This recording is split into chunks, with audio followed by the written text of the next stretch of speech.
نیکی یہ نہیں ہے کہ تم اپنے چہرے مشرق یا مغرب کی طرف کر لو، جس طرح کہ یہود اور نصارہ کرتے تھے۔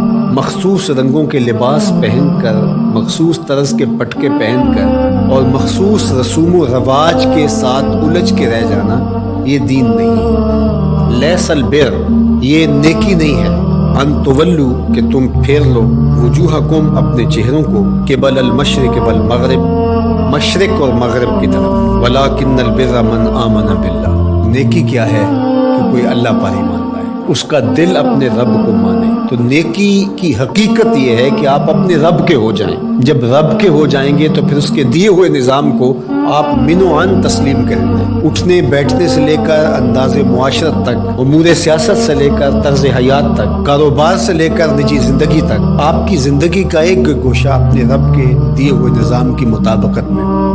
تو نیکی تو یہ ہے، نہ یہ ہے کہ تم مخصوص ایک طرز اختیار کر لو، مخصوص طرز کے رنگ پہن لو اور اس کو تم دین قرار دے دو۔ ظاہریت کا نام دین نہیں ہے، بلکہ تمہاری روحوں میں دین کی وہ قدریں اس طرح اتر گئی ہوں کہ تم سے جدا نہ ہونے پائے۔ یہاں یہ بات بھی ذہن نشین رہے کہ جو ہمارے اعتقادات ہوتے ہیں ان کا ہمارے عمل پر، رویے پر، طرز زندگی پر ضرور اثر ہوتا ہے۔ عقیدہ ہمارے عمل کی بنیاد ہوتا ہے۔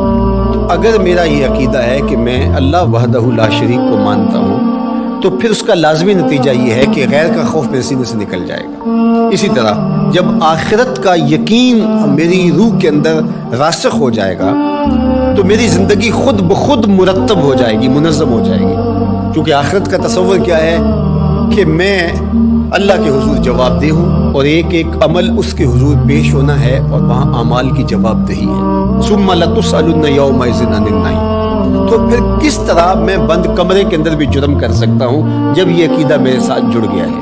جب ہم اپنے عمل میں کمزور ہوتے ہیں تو ہمارے عقیدے کے اندر کچھ جھول ہوتی ہے، کمزوری ہوتی ہے، اس کمزوری کی وجہ سے عمل کمزور ہوتا ہے۔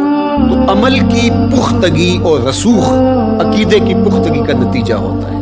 تو اس لیے سب سے پہلے جو چیزیں بیان فرمائی ان کا تعلق جڑا تھا عقائد سے۔ اب دوسری بات جو بر کی تشریح کرتے ہوئے ارشاد فرمایا، وَآتَ الْمَالَ عَلَىٰ حُبِّهِ ذَوِي الْقُرْبَىٰ وَالْيَتَامَىٰ وَالْمَسَاكِينَ وَابْنَ السَّبِيلِ وَالسَّائِلِينَ وَفِي الرِّقَابِ، اور مال کو خرچ کرنا علی حُبِّهِ، اس کی محبت کے باوجود۔ مال کی اگر محبت یا ضرورت نہیں ہے تو پھر اس کو خرچ کر دینا، صرف کر دینا، یہ کمال نہیں ہوتا۔ کمال اس وقت ہے جب اس کی شدید احتیاج آپ کو بھی موجود ہے۔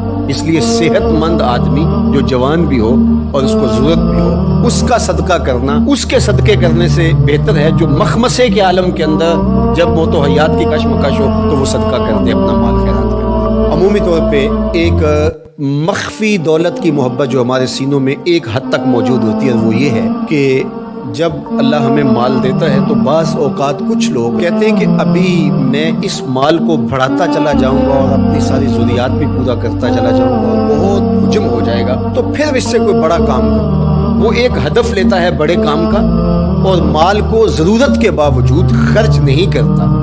تو یہ ایک مخفی محبت ہے مال کی جو سینوں کے اندر چھپی ہوئی ہے۔ تو ہمارے دین نے ہمیں جو ترغیب دی ہے کہ جو ضرورت پیش آئے تو جہاں جہاں ضرورت پیش آئے تمہیں اپنے مال سے خرچ کرنا ہوگا۔ حضور نبی رحمت صلی اللہ علیہ وآلہ وسلم نے ارشاد فرمایا کہ جو زکوٰۃ ہے، جو صدقہ واجبہ کے طور پہ ہم ادا کرتے ہیں، اس کے علاوہ بھی تمہارے اوپر مال خرچ کرنا ضروری اور لازم ہے۔ اور اس کے مصارف یہاں بیان فرما دیے، اور وہ مصارف کیا ہے آپ ذرا غور کیجیے۔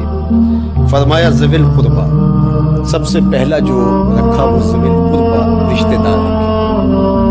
باقی لوگوں پر خرچ کرنے سے پورا ثواب ملتا ہے اور رشتہ داروں پر خرچ کرنے سے دوہرا ثواب۔ والیتامہ، اور یتیموں، والمساکین، اور مسکین۔